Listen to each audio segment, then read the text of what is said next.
as proof of the unimaginable possibilities in the Marvel multi-universe, we give you the one person who could play Victor Von Doom.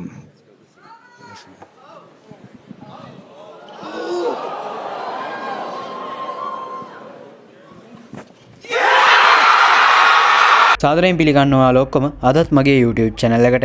ඊළඟ Avengers movie එක වෙච්ච Avengers Doomsday movie එක ඊළඟ අවුරුද්දේ තමයි Marvel සමාගම විසින් release කරන්න තීරණය කරලා තියෙන්නේ. ඒ වගේම ඩිරෙක්ටර්ස්ලා විසින් අපිට කිව්වා මේකේ මේන් විලන් වෙච්ච වික්ටර් වෝන් ඩූම්ට නැත්තම් ඩොක්ටර් ඩූම්ට රඟපාන්නේ රොබර්ට් ඩවුනි ජූනියර් කියලා. ඒ වුණාට ගොඩක් අයට මේක ලොකු ප්‍රශ්නයක් වුණා. මොකද ඒ ටයිම් ලයින් එකේ නැත්තම් මාවල් එකේ මේන් ටයිම් ලයින් එකේ අයර්න් මෑන්ට රඟපෑවෙත් මේ රොබර්ට් ඩවුනි ජූනියර්මයි. මෙයාව ආයේ ඩොක්ටර් ඩූම් විදියට ගෙනාවොත් එහෙම ඩොක්ටර් ඩූම්ගේ සහ අයර්න් මෑන්ගේ දෙන්නගෙම එකම මූණ නේද තියෙන්නේ කියලා ගොඩක් අයට ප්‍රශ්නයක් ඇති වුණා. මම අද මේ වීඩියෝ එකෙන් ඒ ප්‍රශ්නෙට උත්තරයක් ගේන්න තමයි බලාපොරොත්තු වෙන්නේ. එහෙනම් අපි යමු වීඩියෝ එකට.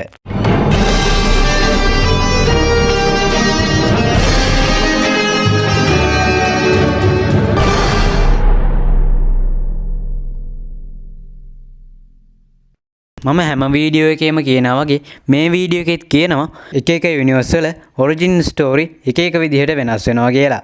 මේකෙදිත් වෙන්නේ අන්න ඒ වගේ සිද්ධියක්මයි. ඒකින්ද මම මෙතනදී ස්ටෝරි ලයින් දෙකක් ගැන කියනවා. මේ ස්ටෝරි ලයින් දෙකෙන් එකක් තමයි බොහෝ දුරට Avengers Doomsday movie එකේ සිද්ධ වෙන්න පුළුවන් වෙන්නේ.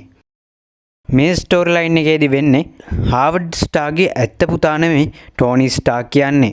මේ ටෝනි ස්ටාර්ක් කියන්නේ ඇත්තටම හදාගන්න ගත්ත කෙනෙක්. මොකද හාවර්ඩ්ගේ ඇත්තම පුතාට ගොඩක් ලෙඩ තිබ්බා. මේක නිසා එයාව කවර් කරන්න තමයි මේ ටෝනි ස්ටාර්ක්ව හදාගන්න අරන් තියෙන්නේ. මේ ස්ටෝරි ලයින් එකේදී මේ ටෝනි ස්ටාර්ක් කියලා හදාගන්න ගත්තේ ඇත්තටම වික්ටර් වෝන් ඩූම්. වික්ටර් වෝන් ඩූම් තමයි වෙන ටයිම් ලයින් එක ඩොක්ටර් ඩූම් විදියට චේන්ජ් වෙන්නේ. ඒ වුණාට මේ ටයිම් ලයින් එකේදී මේ හාවර්ඩ් ස්ටාර්ක් මේ ටෝනිව නැත්තම් මේ වික්ටර්ව හදාගන්න ගත්ත හින්දා මේ යුනිවර්ස් එකේ ඩොක්ටර් ඩූම් විදියට මේ ටෝනි ස්ටාර්ක් පත් වෙන්නේ නැහැ. ඒ වෙනුවට එයා අයර්න් මෑන් වෙනවා. එතකොට ඔයාලට ප්‍රශ්නයක් වෙනවා ඇති කොහොම මේ ටයිම් ලයින් එකේ ඩොක්ටර් ඩූම් කියලා. මේ ටයිම් ලයින් එකේ ඩොක්ටර් ඩූම් විදියට හාවර්ඩ් ස්ටාර්ක්ගේ ඇත්ත පුතා වෙච්ච ආනෝල්ඩ් ස්ටාර්ක් පත් වෙනවා. මොකද මේ ආනෝල්ඩ් ස්ටාර්ක්ට ටෝනි ස්ටාර්ක් එක්ක ගොඩක් ලොකු වෛරයක් තිබ්බා. මොකද තමන්ට තමන්ගේ පවුලෙන් හම්බ වෙන්න තිබ්බ සියලුම දේ මේ ටෝනි ස්ටාර්ක්ට හම්බෙච්ච හින්දා මේ ආනෝල්ඩ් ස්ටාර්ක් ටෝනිට එච්චර කැමති වුණේ නැහැ. ඒක නිසා එයා කරන්නේ ස්ටාර්ක් ටෙක්නොලොජි එක භාවිතා කරලා තමන්ගේ මූණ ටෝනි ස්ටාර්ක්ගේ මූණ වගේ චේන්ජ් කරගන්න එක. මේ ආනෝල්ඩ් ස්ටාර්ක් කියන්නේ ගොඩක් බුද්ධිමත් කෙනෙක්. මෙයා තමන්ගේ බුද්ධිය පාවිච්චි කරලා ඩොක්ටර් ඩූම් විදියට චේන්ජ් වෙනවා. ඒ ටයිම් ලයින් එකේදී ඩොක්ටර් ඩූම් හැදෙන්නේ අන්න ඒ විදියට. ඊළඟ ස්ටෝරි ලයින් එකේදී මේක ටිකක් වෙනස් වෙනවා. මේ ටයිම් ලයින් එකේදී ඩොක්ටර් ඩූම් විදියට පත් වෙන්නේ අපේ ටෝනි ස්ටාර්ක්මයි. ඒ කියන්නේ මේ ටයිම් ලයින් එකේදී හාවර්ඩ් ස්ටාර්ක් විසින් ටෝනිව නැත්තම් වික්ටර්ව හදාගන්න ගන්නෑ. දැන් ඔයාලට ප්‍රශ්නයක් එනවා ඇති මේ ස්ටෝරි ලයින් දෙකෙන් මොකක්ද ගොඩක් දුරට MCU ටයිම් ලයින් එකට හරියන්නේ කියලා. බොහෝ දුරට මං කියපු ස්ටෝරි ලයින් දෙකෙන් පළවෙනි ස්ටෝරි ලයින් එක තමයි MCU ටයිම් ලයින් එකේ සිද්ධ වෙනවා ඇත්තේ. මොකද Avengers Endgame එකේදී ටෝනි ස්ටාර්ක් ටයිම් ට්‍රැවල් කරද්දී එයාට හාවර්ඩ් ස්ටාර්ක්ව හම්බ වෙනවා. මෙතනදී හාවර්ඩ් කියනවා එයාට තමන්ගේ පුතාව හම්බෙන්න යන්නේ කියලා. ඒ වුණාට එතනදී ටෝනි ස්ටාර්ක් ටිකක් පුදුම වෙනවා. මොකද හාවර්ඩ් කිව්ව දවසේ නෙමෙයි ටෝනි ස්ටාර්ක් ඇත්තටම ඉපදලා තියෙන්නේ. ඊට මාසෙකට විතර පස්සේ තමයි ටෝනි ස්ටාර්ක් ඉපදලා තියෙන්නේ.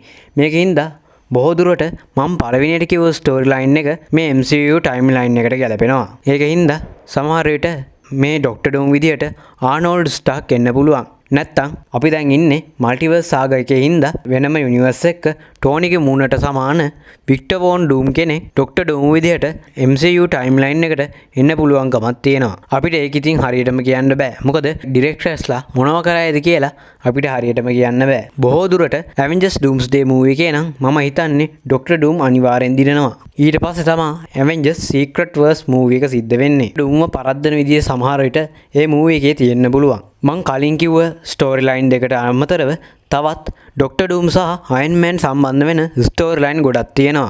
ඒ වුණාට ප්‍රධාන වශයෙන් මේ දෙක බොහෝ දුරට සිද්ධ වෙයි කියලා මට කියන්න පුළුවන්. එහෙනම් තවත් අලුත් වීඩියෝ එකකින් හම්බ වෙනකන් අදට ගුඩ් බයි. Mask.